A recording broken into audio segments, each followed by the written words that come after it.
When I returned to the common, the sun was setting. Scattered groups were hurrying from the direction of Woking, and 1 or 2 persons were returning. The crowd about the pit had increased, and stood out black against the lemon yellow of the sky, a couple of 100 people perhaps. There were raised voices, and some sort of struggle appeared to be going on about the pit. Strange imaginings passed through my mind. As I drew nearer, I heard Stent's voice. "Keep back! Keep back!"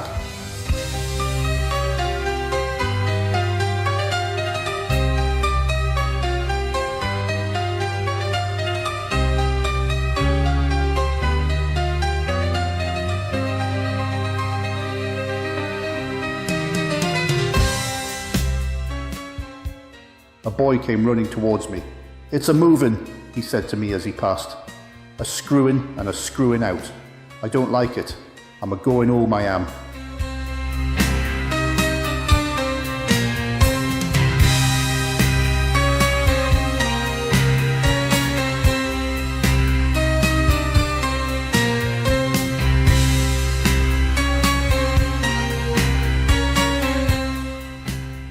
I went on to the crowd. There were really, I should think, 200 or 300 people elbowing and jostling one another, the 1 or 2 ladies there being by no means the least active. "He's fallen in the pit," cried someone. "Keep back," said several.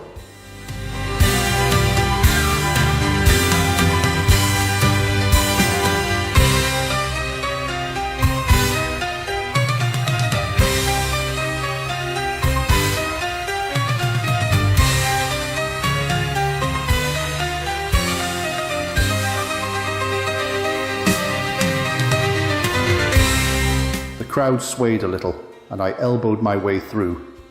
Everyone seemed greatly excited. I heard a peculiar humming sound from the pit. "I say," said Ogilvy, "help keep these idiots back. We don't know what's in the confounded thing, you know."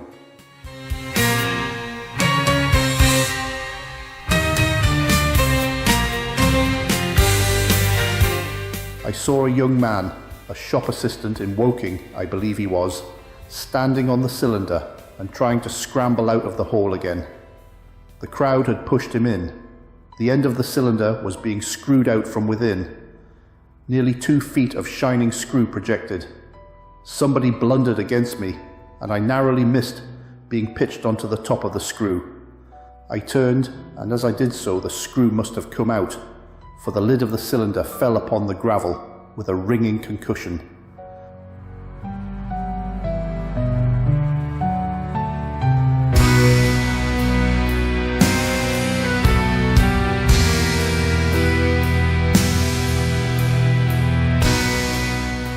I stuck my elbow into the person behind me and turned my head towards the thing again. For a moment, that circular cavity seemed perfectly black. I had the sunset in my eyes. I think everyone expected to see a man emerge, possibly something a little unlike us terrestrial men, but in all essentials, a man. I know I did, but looking, I presently saw something stirring within the shadow. The top was removed, the end was now open. A thing inside was moving, something heaving out of that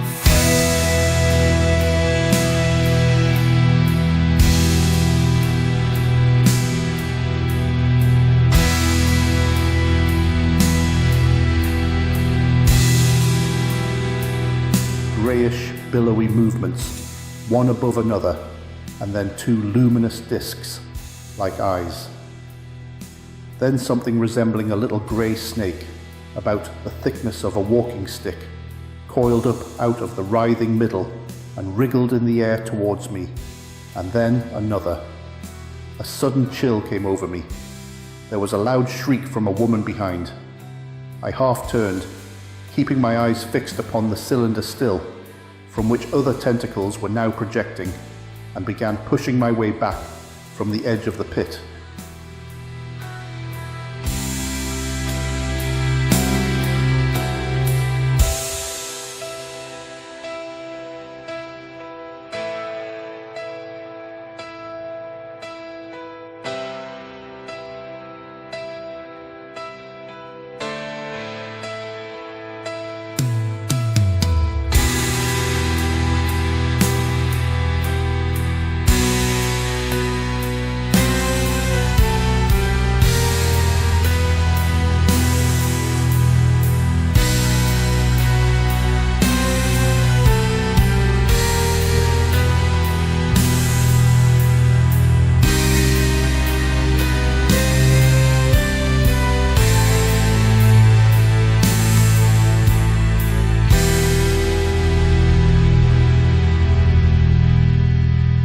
saw astonishment giving place to horror on the faces of the people about me. I heard inarticulate exclamations on all sides. There was a general movement backwards. I saw the shopman struggling still on the edge of the pit.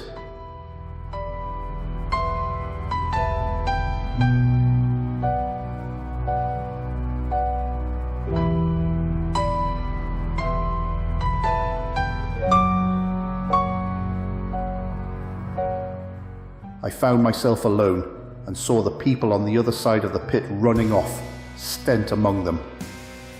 I looked again at the cylinder, and ungovernable terror gripped me. I stood petrified and staring. A big greyish rounded bulk, the size perhaps of a bear, was rising slowly and painfully out of the cylinder. As it bulged up and caught the light, it glistened like wet leather. Two large dark-coloured eyes were regarding me steadfastly. The mass that framed them, the head of the thing, was rounded and had, one might say, a face. The top was removed. The end was now open. A thing inside was moving, something heaving out of that thing.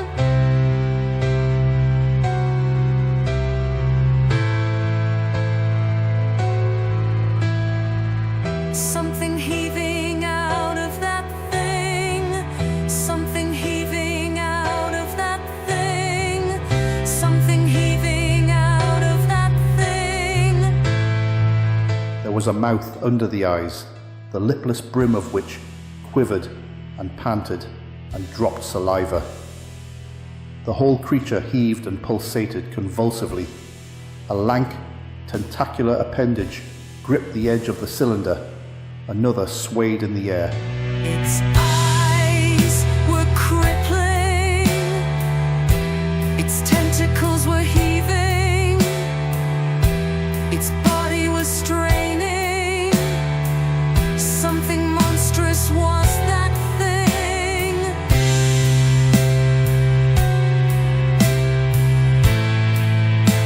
Those who have never seen a living Martian can scarcely imagine the strange horror of its appearance. The peculiar V-shaped mouth with its pointed upper lip, the absence of brow ridges, the absence of a chin beneath the wedge-like lower lip, the incessant quivering of this mouth, the gorgon groups of tentacles, the tumultuous breathing of the lungs in a strange atmosphere, the evident heaviness and painfulness of movement due to the greater gravitational energy of the Earth, above all, the extraordinary intensity of the immense eyes, were at once vital, intense, inhuman, crippled, and monstrous. There was something fungoid in the oily brown skin, something in the clumsy deliberation of the tedious movements unspeakably nasty.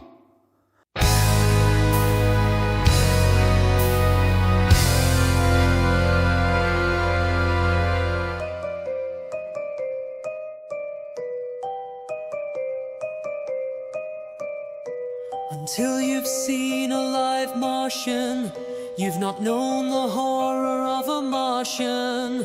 Until you've seen a live Martian, you've not known the horror of a Martian.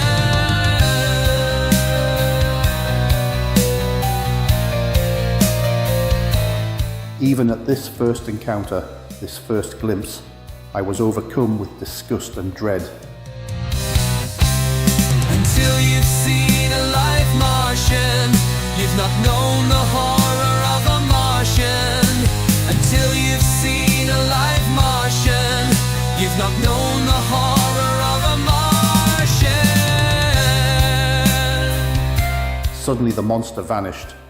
It had toppled over the brim of the cylinder and fallen into the pit, with a thud like the fall of a great mass of leather. I heard it give a peculiar thick cry, and forthwith another of these creatures appeared darkly in the deep shadow of the aperture. I turned and, running madly, made for the first group of trees, perhaps 100 yards away, but I ran slantingly and stumbling, for I could not avert my face from these things. There, among some young pine trees and furze bushes, I stopped, panting, and waited further developments. Until you've seen a live Martian, you've not known the horror of a Martian.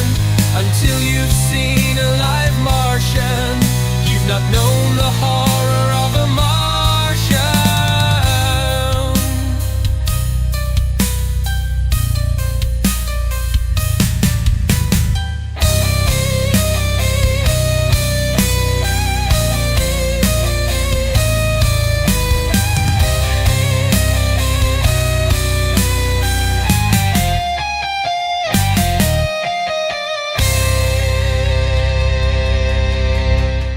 Common round the sandpits was dotted with people, standing like myself in a half-fascinated terror, staring at these creatures, or rather at the heaped gravel at the edge of the pit in which they lay. And then, with a renewed horror, I saw a round black object bobbing up and down on the edge of the pit. It was the head of the shopman who had fallen in, but showing as a little black object against the hot western sun. Now he got his shoulder and knee up, and again he seemed to slip back until only his head was visible. Until you've seen a live Martian, you've not known the horror of a Martian. Until you've seen a live Martian, you've not known the horror of a Martian. Suddenly he vanished, and I could have fancied a faint shriek had reached me.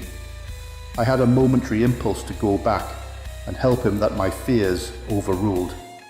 Everything was then quite invisible, hidden by the deep pit and the heap of sand that the fall of the cylinder had made. Anyone coming along the road from Chobham or Woking would have been amazed at the sight. A dwindling multitude of perhaps 100 people or more standing in a great irregular circle, in ditches, behind bushes, behind gates and hedges, saying little to one another, and that, in short, excited shouts, and staring hard at a few heaps of sand. Until you've seen a live Martian, you've not known the horror of them. The barrow of ginger beer stood, a queer derelict, black against the burning sky, and in the sandpits was a row of deserted vehicles with their horses feeding out of nosebags or pawing the ground.